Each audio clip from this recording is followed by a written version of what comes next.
The Earley Show will begin after a brief word from today's sponsor, Answering Legal. Visit answeringlegal.com to learn more about our 24/7 virtual receptionist team. Answering Legal has been pivotal to allow our virtual law firm to thrive. Without them, we would not be able to handle the call volume that comes to our law firm. We needed a service that would allow us to be able to take those messages, yet still focus on working with our clients and be able to call them back. Answering Legal has been phenomenal on getting a great customer service relationship with people that are calling into the firm, taking messages, giving us those messages, and we can get back to them very shortly.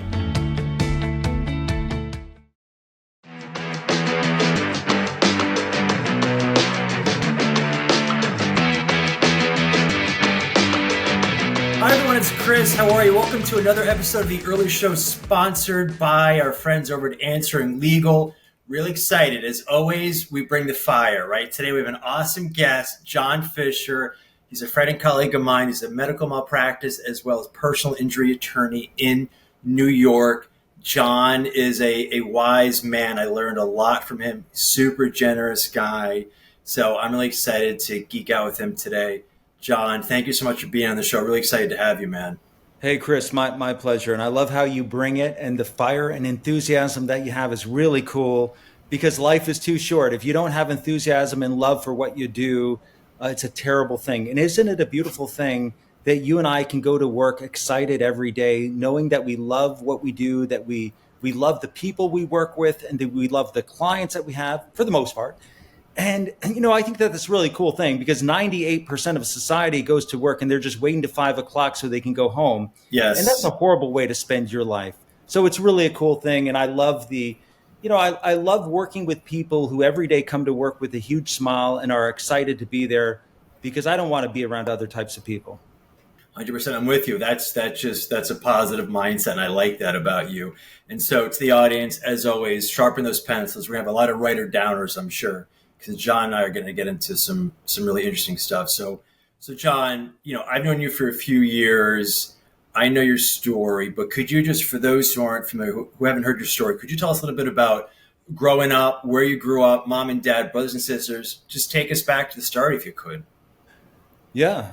My father was an attorney, very successful guy, brilliant attorney, never had a problem with money as a child. My father loved to travel. We'd go on the craziest places. These are not like beach resort vacations.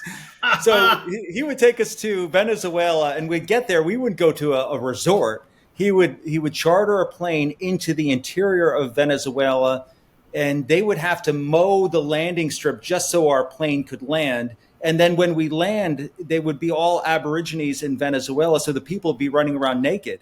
And I'm a little kid at this time, right? I'm seeing crazy stuff. Wow. And those were the type of vacations that we had. As a kid, my father was really into travel, and so am I. We love to travel. So he would go to the craziest places, the Great Wall of China, Australia. He's been to Kuwait before it was invaded, all these crazy places in the Middle East. And because of that, I have a love for travel, and I have a love for going places that people don't go. So, for example, I've taken my kids, my wife and I have taken our kids on 5-country tour of Africa. Awesome. Phenomenal place.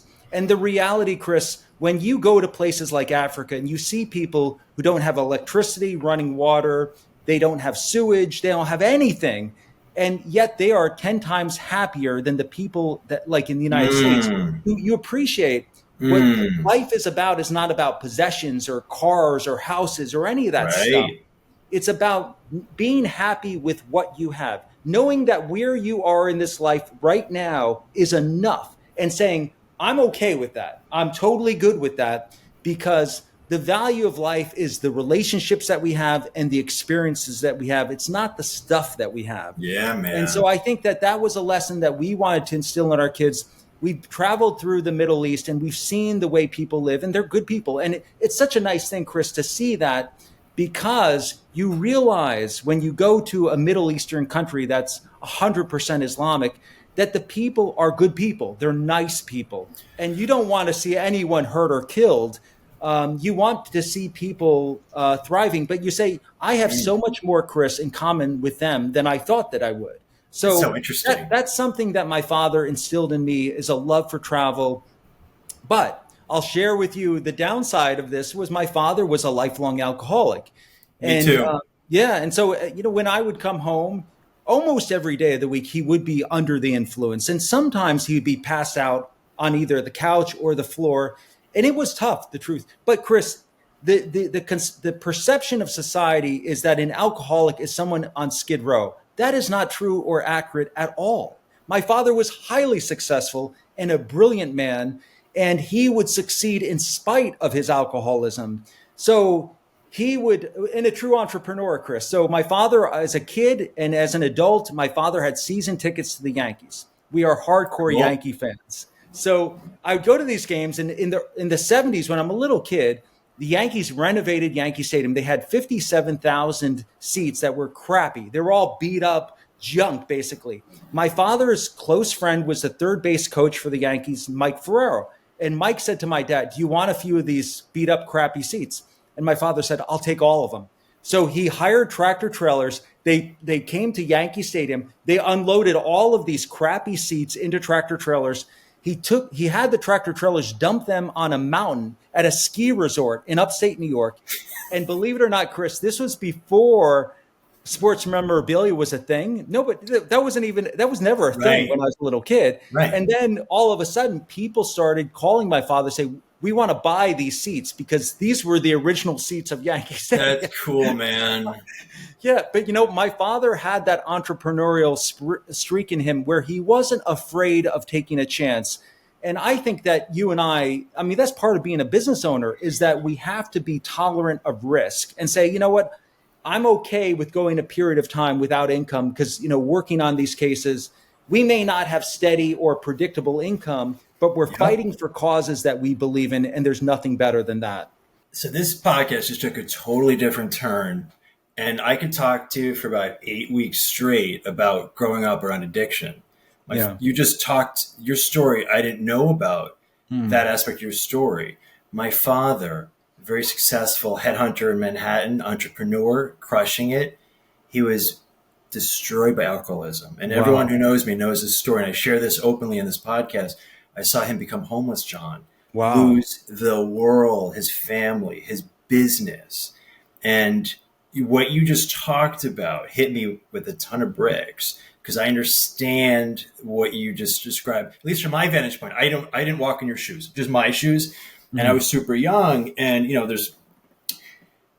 adult children of alcoholics, like that's a legitimate thing. When you talk about risk, being okay with risk, I understand you even better than I did 10 minutes ago, because you grew up with a very successful father like me, but like there's an element of instability when there's addiction in the household, and that's a challenge. But I use that to my advantage, because it's like with I'm okay living in, if my boat's rocky with a business, if there's not like a steady paycheck, I'm okay with that.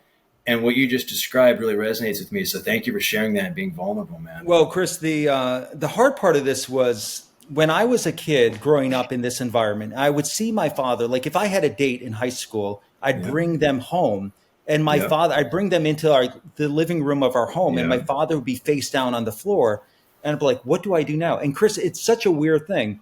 If we were out at a restaurant and my father was under the influence, we could be with like 20 of his friends. He's a very popular guy, my father, and he was very outgoing and fun. So he was an adventurist. He was a crazy man. And so, believe me, the nuts, and also a brilliant guy too. So we'd be in a restaurant. My father once, with like 20 of our friends, like right there, I'm a kid, and he just collapses and he's in a coma, like right on the floor, and you know what happens, Chris, when that happens and you're around friends? You know what happens? What they shame. Do. No. What they do is the people look away and act like it's not happening. It's the weirdest thing. We know it's happening, and it's not shame, at least not for me, but it's sort of like picking up my dad with all of 20 people around us who know us, our friends, and they're all looking the other way as if this is not happening. It's weird. Yeah, man. And so, Chris, the thing that I talk about is that my mother, and I have 3 older sisters, she treated us to act like this was not happening, that our father's intoxication was not affecting our lives, and just to ignore it. Looking at that in hindsight, that was a very unhealthy way of dealing with this, because I took that and I applied it to every relationship in my life. I would act like I was basically, if I reveal part of my real self to people, then I'm exposed. I could get hurt by doing that. So I would shield myself and not share any of my emotions, my vulnerability or weaknesses with anyone, because that way I wouldn't get hurt. But also that's a problem, because I wouldn't have meaningful relationships with people like that. Everything was superficial. I hear and you. I love sports, so everything was superficial. Yes. And then we did an intervention when I was right out of law school with my father. And I told the counselor who was doing the intervention, I said, I've always felt that I was responsible for my father's drinking. And I've always blamed myself. I don't know if you had that same experience. And the counselor said to me, oh, that's normal. Everyone feels that way when they have a parent with a drinking addiction. And I'm like, are you serious? I had no idea. And my sisters were like, no, we never blamed ourselves. I always blame myself. And I said, do you mean that I'm not responsible for my father's drinking? And they go, well, of course you're not. I'm like, I had no idea. I've always blamed myself for this. And so what I did, Chris, is from that, first of all the guilt and shame and blame that I had in my life just basically washed away in a moment. It was so good. Yeah. And I also had insights that I had taken the coping mechanism of shielding myself and not sharing emotion or weakness with anyone, that maybe it was okay to share something inside and with others. And I, about 2 or 3 months later, I met my wife for the first time at a dinner party. And slowly I started sharing bits of my history with her. And she was like, I'm good with that. And she was okay with my weaknesses. And I couldn't believe it. Like, it's okay. Someone actually loves me for who I am.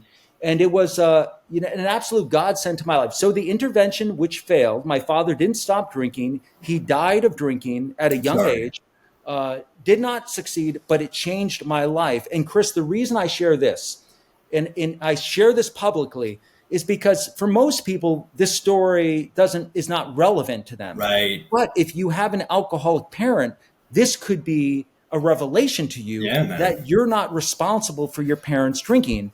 And it can relieve guilt and make you realize that the coping mechanisms that you've used throughout your life are something that are actually hurting you, not helping you.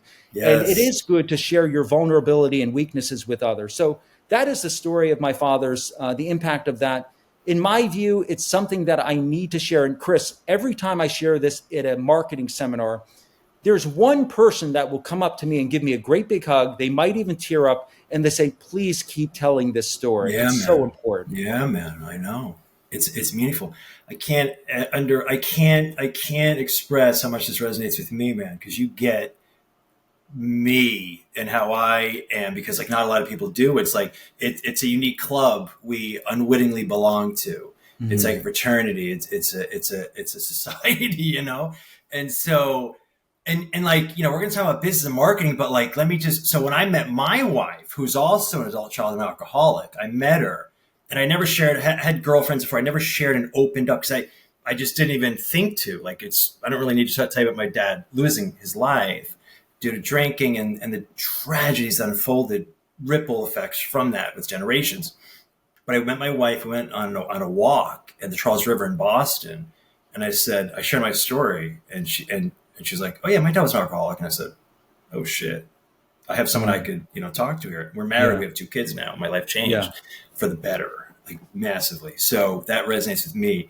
How sounds like you met your wife, got a little bit more open and real, and you were, maybe it was a cathartic thing to start talking about this heavy stuff. So much so. And that intervention changed my life. It gave me insights into me that were so life transformative. And it really is so critical for people who are children of alcoholics to know that you're not at fault for that. You did not cause this. And to understand the impact that it has is not just on the alcoholic, but their entire family. And that when you get therapy or help for that, That's the best thing you can do. The worst thing you can do is ignore the problem and act like it's not happening, because it is happening and it's impacting all of you. And if you think that it's not having that impact, that's more detrimental than anything. Oh, 100%. I mean, that's just, I can ask you a random question. Do you meditate or no? Yeah, no, I'm trained in transcendental meditation. So I do meditate every day. I don't really comply strictly with the rules, which are 20 minutes in the morning, 20 minutes in the afternoon. I've never really been very good at that, but I do meditate, and it does put me in a more peaceful place. And the idea of transcendental meditation is that there's a fourth stage of consciousness, which is not your awareness like right now, but when you're not aware of anything and your mind is completely free.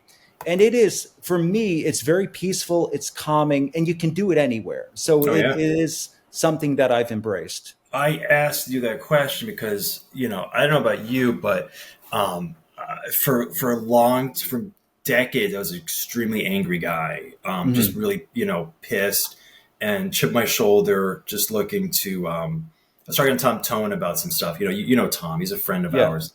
Talk to you about some of the stuff, just like kind of, getting, into fights and just being maladjusted to the world. I asked you about meditation. I started like 3 years ago, man. Game changer. I don't do transcendental. I just sit for about 20 minutes each morning, like 5 a.m. That has been so instrumental in making, and the funniest thing is, like, most importantly, the noise is quieted down. I'm not as reactive. I'm more receptive. I'm more present with you now than I would have been 5 years ago when I was just kind of like, scattered. Incidentally, my business has skyrocketed, and we'll talk about business, but like, because of the ability to like stay cool under pressure and to process things. So I just have to mention that our mutual friend, Neil Goldstein, he wrote a book, a really good book. Everybody should buy on Amazon right now, called Who's in the Waiting Room. So you posted about that on the Facebook, the Mastermind Experience Facebook channel, like 2 years ago. I was at a different mastermind in the Bahamas. I read that. I was like, I'm going to start writing my book. And I started to write my book. And in a few hours later today, I'm going to talk to my writing coach. I want to talk about with you in just a little while about, you've written some books, but like that's because I want my story to be written for my kids. Right. And like, let's not beat around the bush. Like it definitely, from a business standpoint, separates you from the pack. Like how many people have a story like me and you, John? Right. And so instead of being like, hey, I'm an aggressive lawyer, I'm going to fight for you. It's like, why don't you read my book about all my frailties and the struggles and all this shit? And then if you want me to represent you, I'd be happy to go to bat for you. It'd be my privilege and honor to talk about, Neil Goldstein, you authentic relationships. That's what this is about. It's not about, pay-per-click. This is about relationships. So I'm really enjoying this conversation, man. But I really appreciate you sharing, Well, thanks, Chris. I mean, one of the things that we try to do as trial lawyers is no bullshit and get right to the point with everything. And so, for example, in jury selection, I'll tell other lawyers, and I'll do this myself, let's take the worst part of a case, the danger point of the case, and let's expose it raw. So, Chris, one of our cases was a guy who was killed in a truck wreck. He was a seatbelted passenger in a car. And afterwards, this is why I said to the jury, afterwards they did an autopsy. They found that his body was full of cocaine, and we have no explanation. We've got no excuse, and you're not going to hear one from us. So the widow, she's got no explanation. Nobody knows what happened here. And if you feel that based on that knowledge alone that we should go, then let's go right now. I don't want to be here anymore. Let's not waste each other's time. And Chris, one of the jurors got all pissed off, and they ranted and raved, and then they walked out. And the others were like, "That person's a real jerk." They rallied around us because we embraced the biggest weakness of our case. Every case has a weakness, and you've got to take it head on. Whenever I hear an attorney say, "My case is the best, I'm going to win," it's like, no, you've got problems with your case. You just haven't identified what it is.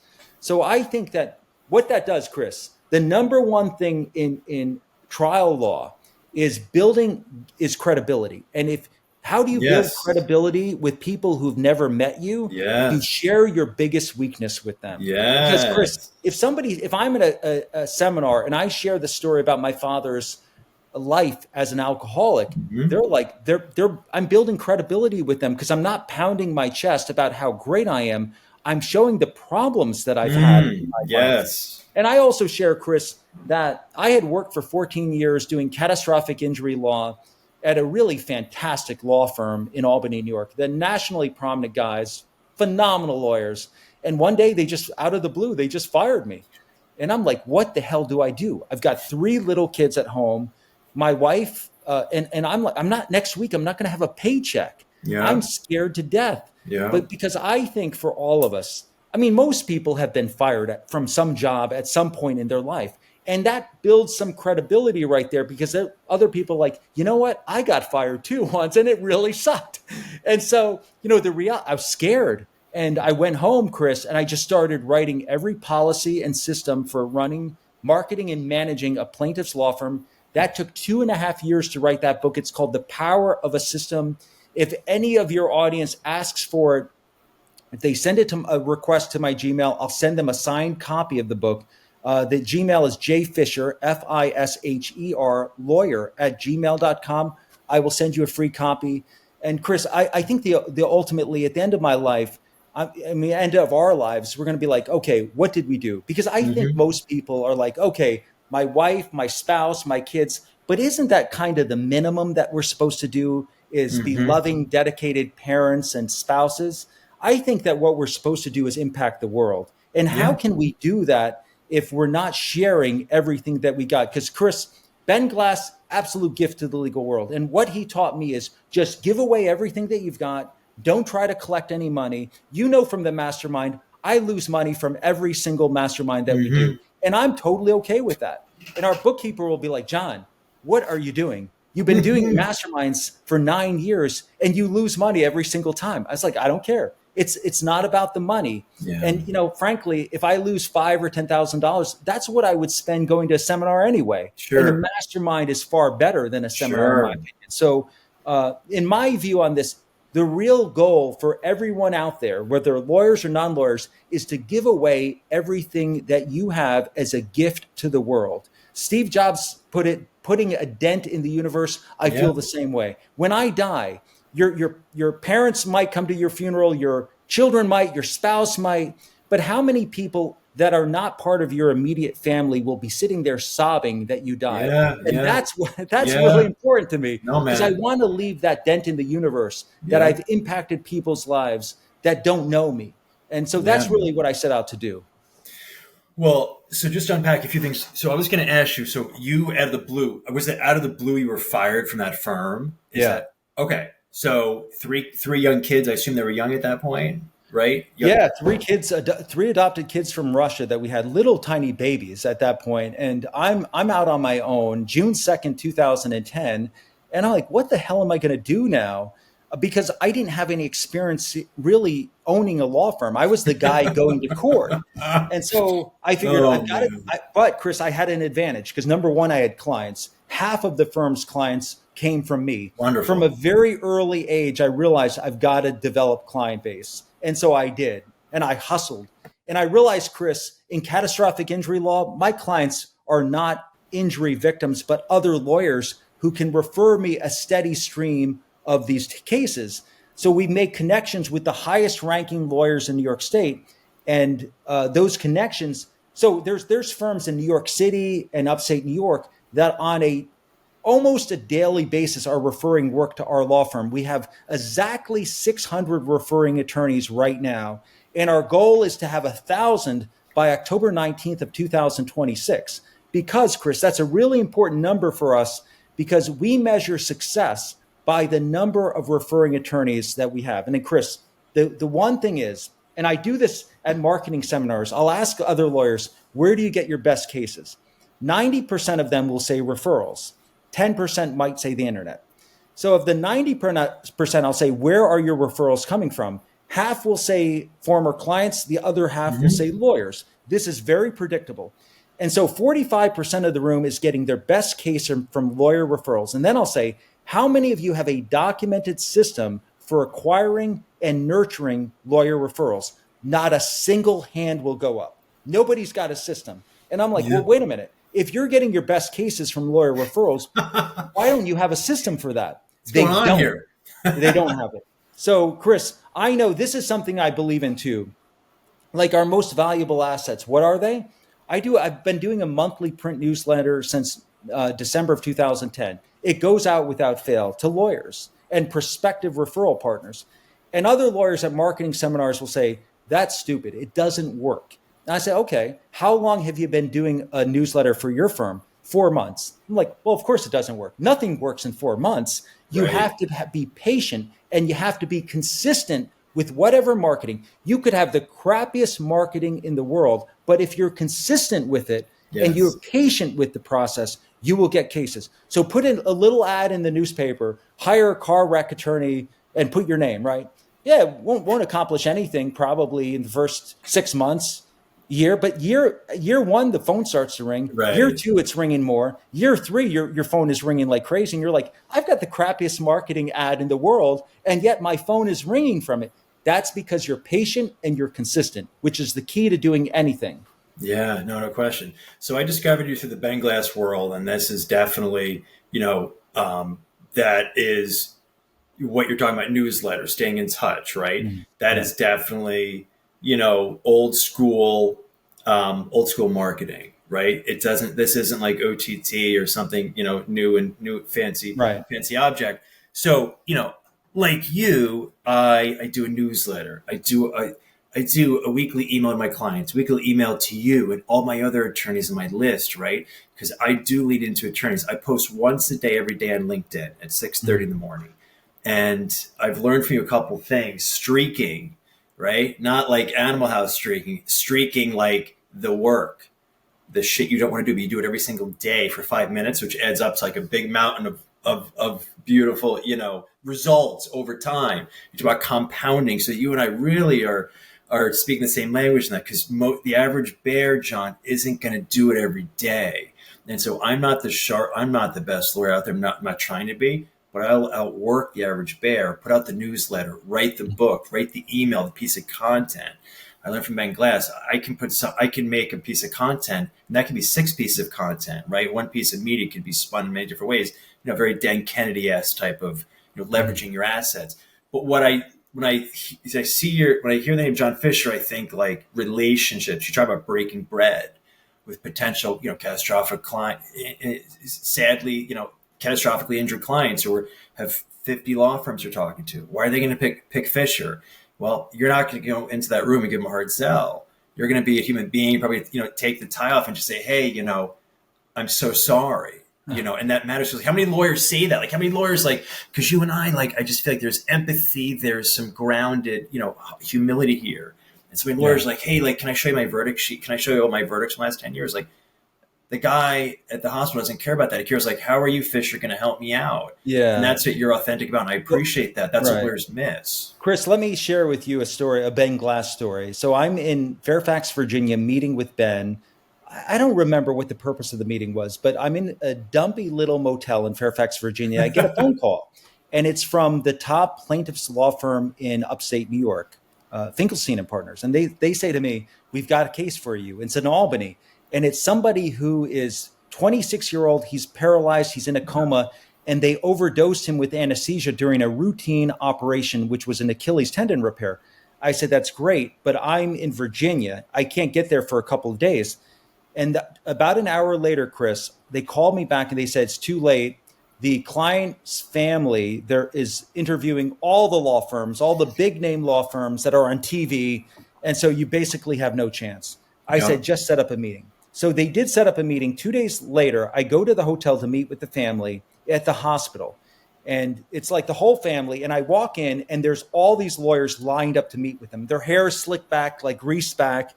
And it's the fanciest lawyers. And they're all, people on TV and everything else. And I'm like, I've got no chance on this. So finally, my turn comes after I wait for like an hour. I go in there. I just talk to them. I give them, Chris, a copy of my newly printed book, which is called The Power of a System. And they look at me weird. They're like, who is this guy? Why is he giving us a book? And then I part ways with them. 2 days later, they call me, Chris, and they say, we're hiring you. And I said, okay, great. But why? And they said, we had no clue who to hire. But the last 2 days, your book has been staring us in the face. We opened it. And you've got testimonials from other attorneys across the country about what a great law firm you have. And we just figured you've got to be the best lawyer for this case. Now, that turned out to be a multi-million-dollar case that I never would have had if not for the book. The book has staying power. And so if I send you, Chris, my books, The Power of a System, The Law Firm of Your Dreams, my new book called Win Today, which has nothing to do with the law. If I send you those books, you may not read them, but you're not going to throw them out. They're probably going to sit right on your bookshelf, and maybe, and from time to time you'll go, Chris, I go to court conferences we'll go into judges' chambers, and the judge will have my books on their bookshelf. You know how that's intimidating that is to defense attorneys, that my judge has my books on their conference? I wrote the book, man. Come on. My wife is a judge. She has a 2-week trial, and the attorney, during one of the breaks, he said to my wife, the defense attorney goes, I just want you to know all of the lawyers in my office love your husband. We all get his monthly newsletter. We all read his books. It's required reading in our firm. And his firm is about 4 hours, Chris, from where we're located. Oh, and wow. I don't even know this guy. So my wife says to him, how do you know my husband? She goes, oh, we've never spoken with him. We just read all of his stuff. I keep getting his stuff. And so that's the key with this book, is making yourself, Chris, into a celebrity with stories. Someone came to me at the last mastermind in Florida, and they told me stuff that was just very personal. And they said, I'm dying to get a book out. And I said, if you're dying and you're passionate about writing, this is something you have to do. Yeah. So I introduced them to my publisher, Advantage Media, in Charleston, South Carolina. And so maybe that works out. But Neil Goldstein wrote a book with Advantage Media. Mm. Another member of our mastermind did it. It's an asset that you will have your entire career. And people, Chris, will call me and say, hey, Chicago Title Insurance called me in Columbia, South Carolina, and they said, we want you to speak for our members. I said, great. But what am I going to talk about? They said, we don't know. Just talk about anything. And I said, okay, great. But how do we know each other? They said, we don't. We just got your book and we love it. So that book is going to do a lot of selling for you when you're not there. And if you go into a client's home and you say, here's my book, my legacy book about my life, they'll be like, that's really cool. Because Chris, they'll get to know you much more on a personal level when you share all that. Like your story about your father, that's a story people need to hear, because they might not have the same experience, but they'll have something similar to that. So I applaud you for doing that. No, I appreciate it. But if I never found Ben Glass 7 years ago, I'm not writing books, man. I'm not creating content. I'm not doing newsletters. That's for the birds, man. Like, why are you doing a newsletter? Well, I'm so far away from that position. So this is what I do. So for anyone who isn't on my newsletter, so I write for the ABA. I'll attach that to my newsletter, because we're trying to put out valuable content and help other lawyers, because that's what this is about. Because I'm getting phone calls from lawyers, like you across the country. They get the newsletter. They saw your speech, right? And so that stuff is really important. And anything you and I are talking about is not sophisticated. Anybody can do this stuff, but you've got to really do the work, though. But it's not backbreaking. It's hard, but it's not terribly.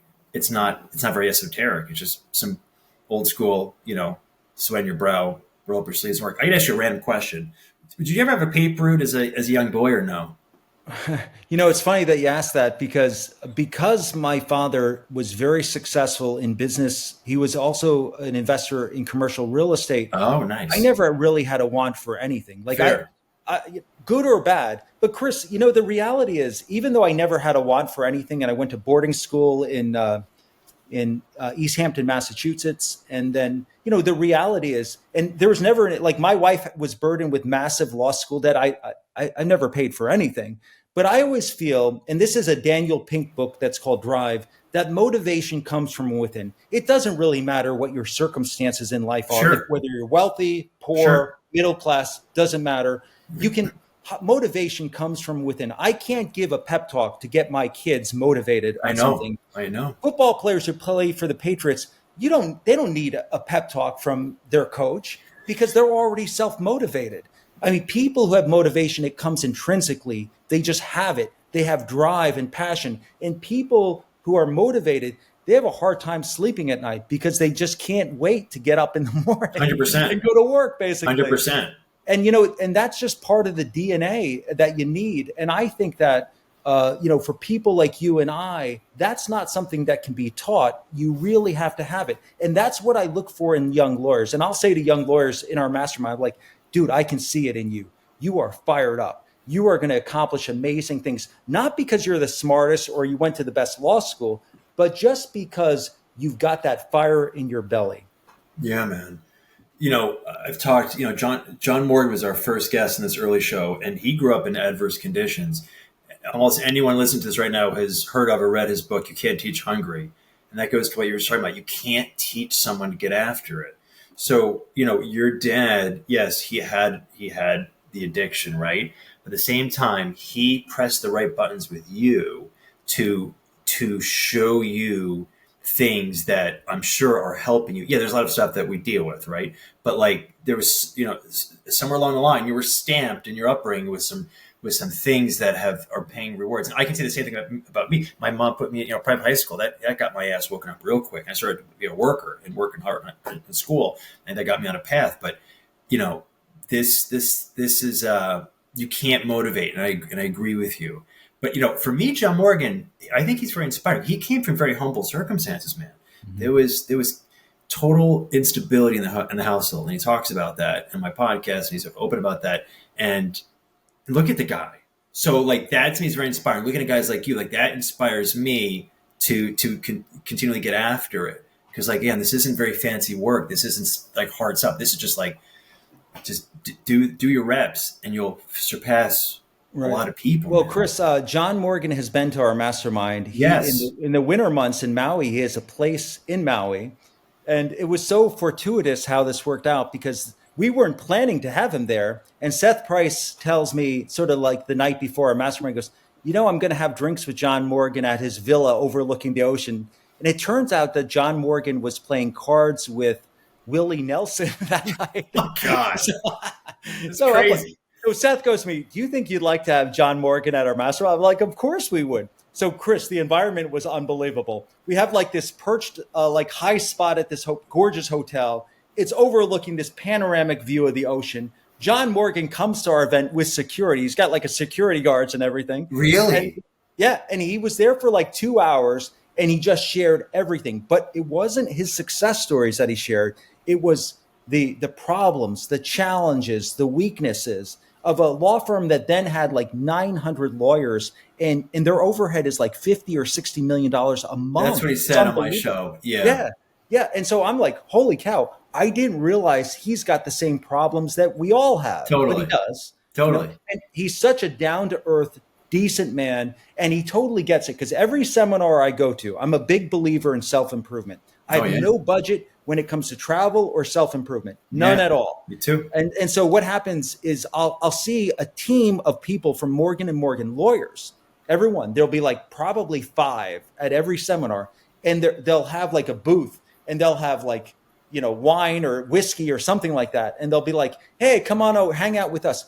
The sole purpose of that team, Chris, is to get lawyer referrals. Sure. And then they'll reach out to after the event and say, hey, let's have lunch, let's meet. And they'll cultivate these relationships. They have 20 lawyers in Morgan & Morgan whose sole job is to develop relationships with law firms. I mean, they get it. Other lawyers just don't get that. They think that they're great at what they do as technicians. It doesn't matter how good we are as technicians if we don't have the best cases. Chris, I can tell you where I practice in New York, and I'm sure it's the same in Boston. The people who make money, the most money, are not the best lawyers. It's a fact. But they're laughing to the bank because they understood and they embraced the concept that they had to master business fundamentals first before the money would come. It didn't matter how good they are in a courtroom. What matters is how good they are at managing a firm and getting clients. And that really is the focus. That should be the focus of every lawyer. So Chris, if anyone emails me, I gave them jfisherlawyer@gmail.com. I will give them signed copies of my 2 books, The Power of a System and The Law Firm of Your Dreams. Those books took combined about 7 years to write. So I believe it. They're really cool. I believe it. And Chris, we were in 6 months ago, I got invited to sort of like a casual meet and greet in Manhattan at Forbes Books. So that's my book publisher, Advantage Media Forbes Books. So I go there, I'm an hour early, and I meet this nice guy there. And he and I are talking for probably about half an hour. super nice guy. And it comes out that he owns a soccer team in Nashville, Tennessee. I said, that's pretty cool. And then he goes, hey, you should come to one of our games. You'd be my guest in our box. Well, that's pretty cool. But his main business is publishing. And the guy's name is John Ingram Publishing. And I said, well, that's pretty cool. And then I looked him up afterwards, Chris. He's the 369th wealthiest person in the world. He's a multi-billionaire. Wow, man. Those are the cool people that you meet crazy. and stuff like that. So that's crazy. It's been a fun ride, man. We just push the envelope. But the best tip I could give to any lawyer on this is from Craig Goldenfarb. He told me when he started his law firm in 2002, he would have one lunch every week with a referral partner, one lunch every week with a prospective referral partner, and one lunch every week with, if he had enough, of his firm's team. And Chris, when you break bread with somebody, it develops a relationship and a bond. And what usually happens at the end of the lunch is they're like, what can I do to help you? I've got a few cases. Would you like these cases? Sure. But you're developing a long-term relationship. And Chris, over time, I've realized I've had a malpractice defense lawyer come to me with this huge box of a big case. And he said, we want to refer it to your firm. And we have a small firm in upstate New York. And I said, our firm, we have a phenomenal intake team. Our case managers are all over the country. But the reality is, I said, that's really cool that you thought of us, but there's bigger name firms out there than us. And he goes, oh yeah, we thought of them too. But we like you better. And so this is the most sophisticated consumer out there, a medical malpractice defense lawyer who chose our firm, not because of our ability, but because they like me better. And that's a critical point. People will hire you because they like you, not because of your skills. Even the most sophisticated won't base it on that. So, 100%. Forming these relationships like Neil Goldstein is so good at, bonding with people, sharing your story, your weaknesses, rather than pounding your chest and telling them how great you are. No one gives a shit. And I see lawyers all the time. Look at all these multi-million-dollar settlements I had in the last year. Do you think anyone's even reading any of that stuff? They don't care because you're not helping them. But if you deliver value to them in a book, a newsletter, an email newsletter, like you do, Chris, which is so well done, then you're building that relationship. You're scaling yourself. So we have 600 referral partners. How can we stay in touch with 600 lawyers all the time? We can't unless we do a print newsletter that is so valuable that they will keep it in a binder. That is a constant reminder to them. And Chris, we're not talking about pounding our chest. We're talking about the mistakes we made, the blunders that we made in court, because we've all done that. I've had embarrassing moments in court. It happens. Oh yeah, no. And rather than saying I'm the greatest in the world, I just share the mistakes that I've made, and I hope that people benefit. No, 100%. And that's just such low-hanging fruit. I mentioned LinkedIn before. I post all my stuff on LinkedIn, John, how I get cases. I'm not gratuitous and ridiculous, but I'm pretty open. I spoke at National Trial Lawyers in Miami 2 weeks ago. The speech was how to contend with the 800-pound gorilla in your market. I got up there and I just gave up my playbook because I'm going to be really honest. Most people, as you said, aren't going to do the work. They're just not going to do the work that is needed to do the shit that I do every day. Right. And if you do that, I'll tip my hat to you, and that's all good. But my point is relationships. A guy from Idaho called me a few days later, just wants to chew the fat on something. So when you talk about this ecosystem, this goes back to the Ben Glass thing, marketing. You're talking about newsletters, books, public speaking, breaking bread, the one-to-ones. I just yesterday, and for anyone who I would recommend people do this, I just had a luncheon with 8 local lawyers. I didn't ask you for a single thing. We just talked about, what's new, how's our practice, what's going on. But those things matter. And we'll put that in the newsletter, celebrating the, hey, these awesome people came to our little attorney luncheon. So when you do a million little things each and every day, this flywheel, right, just compounds. And I see you doing this. It took you 7 years to write the book, but you got it done, right? And another Ben Glass thing I learned is done is better than perfect. Lawyers are so paralyzed by, John, it doesn't look perfect. My newsletter, the font isn't right. I don't know. But it's send the freaking thing out the door. Okay. Yeah, who cares? And keep sending out the door because it's never going to be perfect. But to be honest with you, I don't mind this realism in our profession because I just lean into that and just let my stuff fly because it's not perfect. I didn't know anything about a podcast. And again, John Morgan's my first guest. I'm going to be on my podcast. I don't even have a freaking know what I'm doing. He's sure, why not? And then look where we Right. are. Now I'm talking to you. So it's like these funny things happen when you talk about streaking, these little things add up. Before I forget, I'm kind of fascinated how the mastermind experience started. I know what it is, but could you briefly tell the listener who doesn't know about the Well, mastermind experience how it Chris, it started? started in the executive team at Infusionsoft, which is now called Keep. This was 2013. They invite me to a mastermind, which is called the Elite Forum. And I'm like, I don't even know what a mastermind is. But I say, sure, I'll go out. I go there for 3 days, Chris, and it was incredible people, business owners from across the world, Australia, South Africa, United Kingdom, everywhere, who had like 1-800-Flowers, all these incredible business people. And Chris, all I could think of is, I hope they don't ask me to say something because they'll realize I don't belong in this room with these Yeah. people. Oh, man. And I just felt like I didn't belong. But I came back from that and I was so excited. I said to my wife, these were the most 3 amazing days of my professional life. And she said, how much did it cost? I said, it doesn't matter. It was just amazing. She said, how much? I said, okay, $10,000. She goes, I can't believe we could have gone on vacation for that amount of money. I'm like, it doesn't matter. So Chris, I thought, this is just the most amazing experience I've had. What do lawyers have masterminds? So I started looking around, and truthfully, I didn't like what I saw because lawyers were monetizing it, 25,000, 50,000 a year, long-term commitments, all this other stuff. And then what I would say, they would do it at places I didn't even want to go. Like, for example, Fort Worth, Texas in the middle of July. I don't want to go to Fort Worth in July. It's hot there. A little bit. All of these places, and I saw there's a flawed model. And the other problem I saw, Chris, was the masterminds were all the same people coming back to each mastermind. Right. That stinks because you're just rehashing the same ideas every time. You need new concepts. So we did a mastermind in 2015 based in Chicago that is completely different. Number one, there are no long-term fees. If you don't like that, you pay once, it's $1,000. You don't like it, you're done. You're a lifetime member of our mastermind either way. Number two, 50% new members at every mastermind. Fresh ideas, fresh relationships, new friends every single time.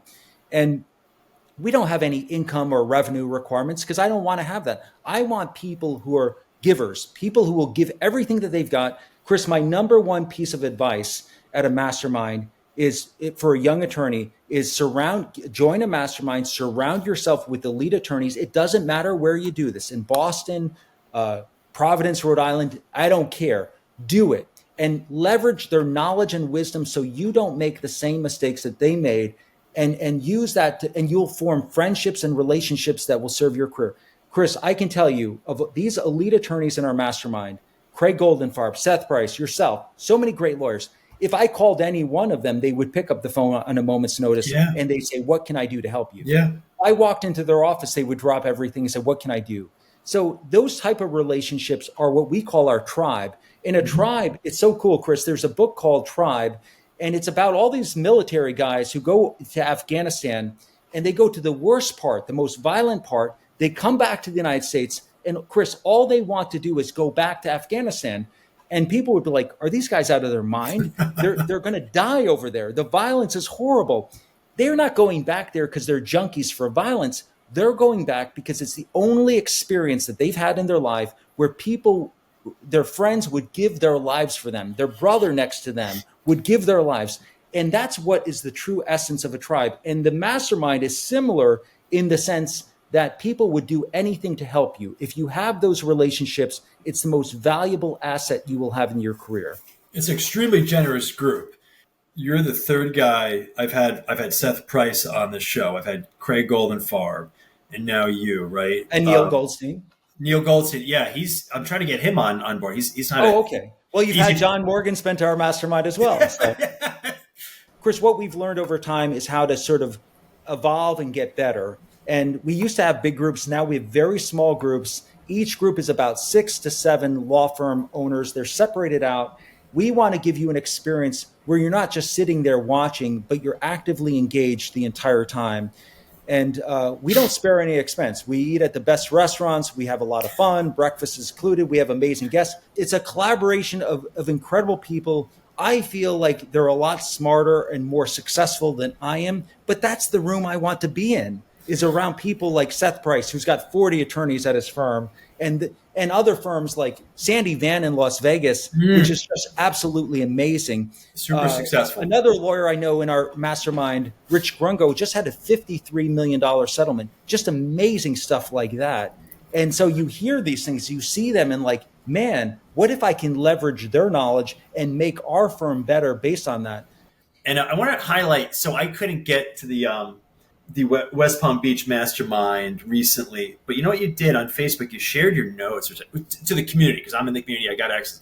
That was really cool. You shared your notes from Arizona NTL. That was cool, man. Like, that's super, like, that's just different. And that is about giving. You didn't, that was just something that was very kind. And those things are important, right? I'm a big believer, man. You put things out there, not to get, but you're sure as hell going to get a ton when you help people out, man, Well, so, Chris, one of my big takeaways from this, one of the attorneys who's absolutely crushing it, Adam Rawson, and I think I can share this. He goes, 1 A player is worth 3 B players. 1 B player is worth 3 C players. He got that from Michael Michalowicz, who wrote Profit First. And I'm thinking, you're right. You know how Amazon got so successful? They kept raising the bar on the team members. They said, we only work with superstars. We're going to keep raising that bar ruthlessly. So they were not accepting average or mediocre people in their firm. And if I see that in a mastermind where somebody's like, I've got somebody here, they're just so-so, they're not that great. I'm like, then why are they working at your firm? You can't work with anything less than superstars in your firm. And everyone who's a lawyer should look at their team and say, I don't know what I'd do in my life if that person didn't work with us. They are amazing. Sure. My paralegal, she's the best in the world. And I do believe that. And so if you feel that way, the way I look at it is we pay them so much money that they couldn't get more money from another law firm. We try to overpay them. So we take the compensation out of it's no longer an issue at that point. Yeah. But that's what we do. And Chris, I've just learned so much over time from the mastermind. But the biggest thing is Ryan McKean. So this is what I love best about the mastermind is Ryan McKean came to a mastermind in 2017. His firm was just starting out. It was eat what you kill, that type of thing with their partnership. They, was small, just sort of getting started, not doing that great. And they told me that because they learned the business fundamentals from a guy named Michael Smith, who's a strategic advisor who comes to many of our masterminds, they said that laid the foundation for our business so that we could grow our business. And we would not be able to get the $100 million verdict that they got a year ago if we did not master the business fundamentals first. And they're so right. Like, how can you be in court for a month if you have problems back at your office? You can't. Finance so the mastering case. the business fundamentals is so key. And I learned from people. And Chris, one thing I learned from you, which is so valuable, is just reaching out to successful business people like John Morgan and, hey, could I pick your mind? I would like to buy you lunch. 9 times out of 10, they will say yes. And if they say no, who cares? And then you go to lunch, you form a new relationship. They share everything they know, and they might start sharing referrals with you. So that hour or 2 hours you spent with John Morgan, that's invaluable. Well, you got that right, man. So that's important because not only you have to be a little bit nervy to succeed. I feel like you have to have not only the stick-to-itness and the perseverance, but like the nerve. So like my wife is like, I emailed him. So that meeting with him changed my career. And I told him that, right? On my podcast, when he and I had lunch at a Chili's, and I had to badger the guy to get him to lunch, man. I had to be a pushy SOB, but he finally did it. And we sat down. He said, man, you're a pushy son of a gun. I said, thank you. I appreciate that. It was like the highest compliment. But my point is you must ask for it. You must seek it out. And I feel that the world will give you what you ask. People, the world will give you what you're looking for, but you must pursue it. And that's what I try to lean into is just like asking for it, right? These things. And I get, John, like me, I get punched in the face every day, man. I'm always getting knocked out, but I'm too dumb to quit. I'll just keep getting off the mat because I don't really, I'm so deep into it, but I really like what you're doing. And I hope you never stop. The mastermind experience is really cool because it's a revolving door. There's always fresh blood. There's always fresh faces. And if I can help in any way in Boston, Sure. I'm really excited for that. I think it's Well, gonna be a well, really good Chris, you event. talked earlier about streaking, and streaking is doing very laughably simple activities every single day and just adding to your streak. So I'll give you an example of that because you have done a phenomenal job with Google reviews. I mean, really great. You too, man. Yeah, right. So about 2 years ago, Craig Goldenfarb, we said we both had around 100 reviews. That took us like 12 years to get 100 reviews. We thought we were doing okay. We said, we're going to have a competition. Who gets to 250 Google reviews first? He absolutely kicked my ass in every way. He's got 80 employees and we're small, right? Yeah. So he kicked my ass. I just kept going. I kept streaking. I document the streak in this little book. I've got 4 of these books now. Every single day I document that I ask for at least one Google review. And Chris, that takes about 15 seconds of my time. Yeah. So if I speak with someone, I'll ask for the review. We now went from about 100 Google reviews to 606, which is now it's the third most reviews, at least that I'm aware of any law firm in New York State. So the reality is our competitors have like 10, 15, 20, something like that. And we've got 606 and it's 5-star reviews. I know. So it's like there's no competition. Everything is based on reviews. Consumers are looking at your reviews. If you don't think you should be spending your time at this, you're mistaken. Reviews are critical. And all you need to do is spend 15 seconds every day asking for at least one review. And over the course of a year, you'll have about 500 Google reviews. Guaranteed. That goes back to you got to ask, though, because a lot of people are timid and they won't do the ask. More importantly than ask is to ask again. There's no way you don't, we have like 615, right? You and I are neck and neck. You and I should start a competition. Now you got to think about that. But like, I'd have 100. 615. Wow. Yeah, let's do it, man. I would have 50 reviews if I didn't ask people again, hey, John, can you just want to check in? Were you able to leave that review? That's the fortune is in the follow-up. Another, Ben Glass, Dan Kennedy thing. It's true, man. In the marketing, in the review generation, like this stuff, it all kind of comes together, man, Yeah, well, if you ask me for a review, and if I know you and like you, I'll give you the review. 100%. But if you don't ask me, I'm not giving. Why would you give early review? You're not thinking about that, but you have to you got to ask for that. So I want to be respectful of your time. Let's a couple more quick questions. Is there one book that you've read that has had what book has had the most profound impact on your life that you've read? Oh, well, that one's easy. Aside from scripture, the most important book that I've read in my life is How to Win Friends and Influence People by Dale Carnegie, that's written in 1937. Yep. That should be required reading in every school of America. It's insane. I'm a student. I've taught for 2 years in the Dale Carnegie program. Oh. Everyone in our firm, it's free. You want to go to Dale Carnegie, we pay for it. That's so cool. It is essential to success. Dale Carnegie wrote timeless principles in how to win friends and influence people that every single person should take. And Chris, every relationship that I have is about that. If I meet you at a cocktail hour and we don't know each other, do you think I'm talking about myself? I'm asking you about what you like. Do you like the Patriots, the Red Sox? Yeah. What do you like? Now, I'm not a Red Sox fan. I'm a Yankee, but I'm not going to talk about the Yankees if you like the Red Sox. Me too. So, I'm going to ask you about the Yankees. I'm the same way as you, man. It works both ways. Yeah. 100%. That was a really good book, that Carnegie book. My mom gave me that before I went to college freshman year. Nice. That was a really good book. And so I hope people were writing down what John just said. So he's investing in his team. You're not just, saying, hey, I want you to do well. You're like literally investing in your team to educate. We talk about retaining A players. If you pay them, so well and empower them through education, and if they leave, it's like, it's all good. I did everything I could. And I wish you the best. Like there's nothing we could have done differently. So I hope people are sensitive to that, because if you have it's hard as hell to attract the A player. Once you have them on the bus, you better, Gary Vaynerchuk, very successful guy, talks about, he works for his team members, not the other way around. He works for them. And I've adopted that. Like, I work for my team. And that's why, I'm obsessed with making sure that they're good. And if they go, John, I wish you the best. I truly invested as much as I possibly could. I gave you everything I had. Right. Well, Chris, this year we gave ourselves, we're a small firm. We gave ourselves a gift, which is an integrator or a second in command, chief operating officer. And it costs a lot of money, but it's a full-time person. And I feel like it's something that was long overdue. I wanted to take things off of my plate, take my vision and make them a reality. So a second in command, a book by Cameron Herold is called Second in Command. really important. Another book I'd recommend by Dan Martell is called Buy Back Your Time. Take all the stuff that you're doing and try to delegate everything except that work that you are passionate about, that you do better than anyone else in the world. In Strategic Coach, we call that unique ability. And you want to focus your time on your unique ability and delegate everything else. Are you a Dan Sullivan guy? Of course, yes. Me too.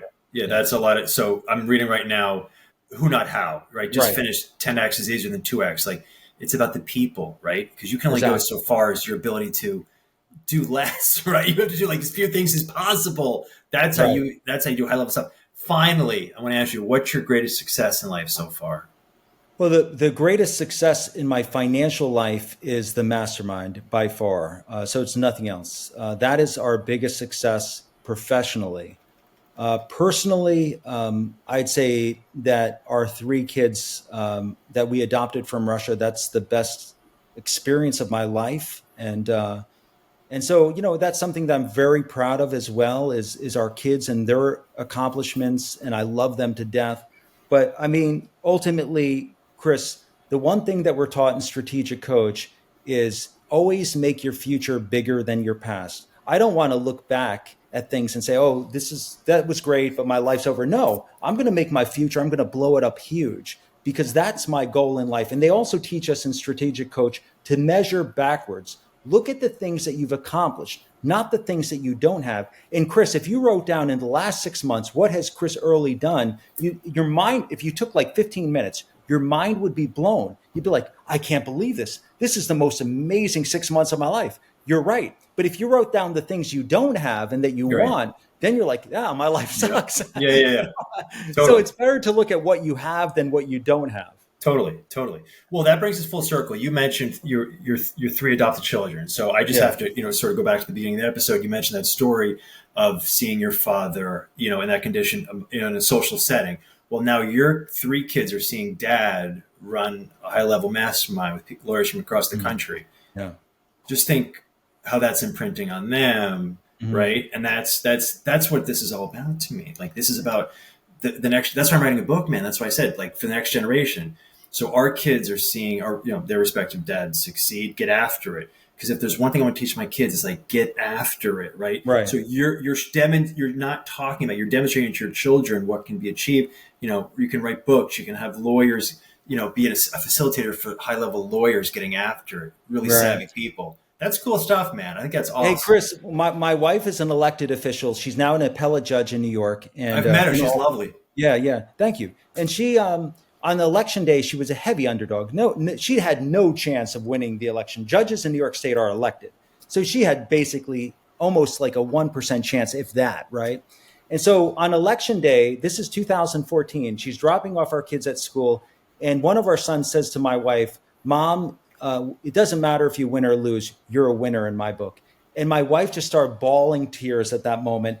And she pulled over her car. And the thing that it made me realize was it didn't matter whether she won or lost the election. She was taking an extreme risk. Everyone was telling her that she was stupid for doing this. You love it. We spent $250,000 running that election. It was expensive. Wow. And the reality, Chris, is if she had lost or won, didn't matter, because it taught an invaluable lesson to our kids, which is take chances, put yourself out there, fail as often as you possibly can. Yes. Because if you fail, you're going to ultimately succeed. And taking risks, Chris, you and I are running law firms. Most lawyers don't have the courage to do something like that. Yes. And when I see an attorney like Dan Brill in our mastermind in Fairfield, Connecticut, who on December 22nd said, I've launched from the mothership, I'm like, hell yeah, man, let's do this. And because I'm so thrilled that he had the courage to take that risk, because if you and I fail, no one's got our back on this thing. We're just going down. Yeah. So the goal here really is to take chances, embrace life, and know that when you're scared, so the hell are we. We all have the same fears. So you're not alone. Yeah. I just quickly, Dan Brill, he and I touched base a few months ago. He was thinking about going on his own. And I just talked to another lawyer yesterday thinking about going on his own. I'm so biased towards like, do it, that I don't want to sound like condescending, like just do it. Like it's going to be fine. And I don't know if people reach out to you about that, younger lawyers, like, oh, John, or older lawyers, I'm thinking about going out on my own. But I'm so biased towards entrepreneurship that I'm like, just freaking go for it. Now, if you're not, we talk about risk at the beginning of the show. If you're not okay with risk and having a rocky boat, it's probably not the right thing for you. But if you're like John and I were, you're okay with some turbulence once in a while for some, bluer skies ahead, don't wait. Do it. Yeah. There's no better time. The book I'd recommend for anyone is called The Everything Store. It's a 2013 book about Jeff Bezos and what they did with Amazon and all the problems. And Chris, really quickly, in 2001, Amazon was an enormous failure. People don't realize that. They lost $1.4 billion in 2001. The economy was collapsing. There was a writer on the Wall Street Journal that wrote every week how Amazon was a house of cards. They were going to collapse the whole thing. And that basically everyone was at the point where they were like, is Amazon even going to survive through the dot-com era? And you know what Jeff Bezos did? Very reassuring. He said, look, we're going to be consumer focused the entire time. We're going to be obsessive about caring for the consumer and delivering. He didn't say, I'm worried about the 1.4 billion. He didn't talk about any of that because he already had his core values and principles already in place. So he knew where to focus because every business will go through turbulent times. And if anyone tells you the contrary, they're bullshitting you. It is hard to run a business. And that's what I tell Chris, a young attorney. This is a hard life, man. Hard as hell. And there's struggle in this stuff. And you're going to face nights where you say, why did I do this? I just wish I had a paycheck. But the reality is when that first $1 million check comes in, you'll be like, I don't have to give this to someone else. I'm doing this for my family. And that's a great day. I couldn't do it any other way. This is all I've ever known as attorneys being self-employed. I couldn't go back. This is the only language I speak, man. So but I appreciate you, John. Thank you so much. You just give us again your contact info so people can get up with you. Sure. The personal email is jfisher. The reason I give my personal, I don't check email at all. I have someone managing my email. So if you respond to that, but the personal email, jfisher, Fisher, lawyer @gmail.com or my cell, 518-265-9131. Either way, just add signed copies of my books. Send me your address. We'll get them in the mail to you. Happy to do that. And Mastermind, if you're interested in the Mastermind, go to mastermindexperience.com or call me. You can apply there. We'd love to see you. Yeah, I encourage everyone, sign up today. You will not regret it. You'll keep coming back for more because it's that good of an event. John, thank you so much. Love what you're doing. Thank you for helping me so much in my career, for being a generous dude, for coming on the podcast. I reached out to you 6 months ago on a random Wednesday afternoon. You got right back to me, gave me 10 minutes on the phone. I appreciate that. So thank you for all you've done for me, man. I appreciate it. Well, I'm looking forward, Chris, to seeing the Massachusetts catastrophic injury law firm. I'm looking forward to that day. Great name, baby. Yes, sir. Hey. All right. Thank you, John. All right, Chris. That's it for this episode of The Earley Show. Be sure to check out more episodes of our show on Spotify, Apple Podcasts, the Answering Legal YouTube channel.